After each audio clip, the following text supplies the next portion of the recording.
નમસ્કાર, ન્યૂઝરૂમ લાઈવમાં આપનું સ્વાગત છે। સમાચારો સાથે હું છું આપની સાથે વિકાસ મકવાણા। બુલેટિનની શરૂઆત કરીએ તો કેન્દ્રીય ગૃહમંત્રી અમિતભાઈ શાહ જેમનો વધુ એક ગુજરાત પ્રવાસ ગોઠવાયો છે। અલગ અલગ લોકાર્પણ કાર્યક્રમમાં હાજર રહેશે અને એની સાથે અમિતભાઈ શાહ કમલમમાં પણ બેઠક કરવાના છે। 28 તારીખે ગુજરાત પ્રવાસ દરમિયાન કમલમમાં એક મહત્વની બેઠકનું આયોજન કરવામાં આવ્યું છે અને લગભગ 1 કલાક સુધી આ બેઠક યોજાશે। કમલમમાં સાંજે 4 થી 5 વાગ્યા વચ્ચે આ બેઠકનું આયોજન છે, જ્યાં પ્રદેશ ભાજપના નેતાઓ સાથે એક મહત્વની બેઠક યોજાનાર છે। ગુજરાતની રાજ્યસભાની ચૂંટણી અંગે ચર્ચા થઈ શકે છે।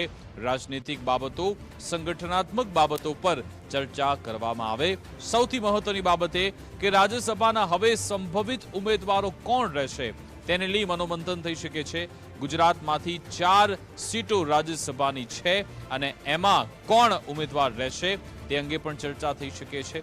આજ અંગે વધુ વિસ્તૃત વિગત આપશે ફોન લાઈન પર નિકુંજ જાની જોડાઈ ગયા છે। જે નિકુંજ, દિવસ 28મી તારીખે કેન્દ્રીય ગૃહ અને સહકાર મંત્રી અમિત શાહ ગુજરાત પ્રવાસે છે। ગાંધીનગર અને અમદાવાદના વિવિધ કાર્યક્રમોમાં તેઓ હાજરી આપવાના છે।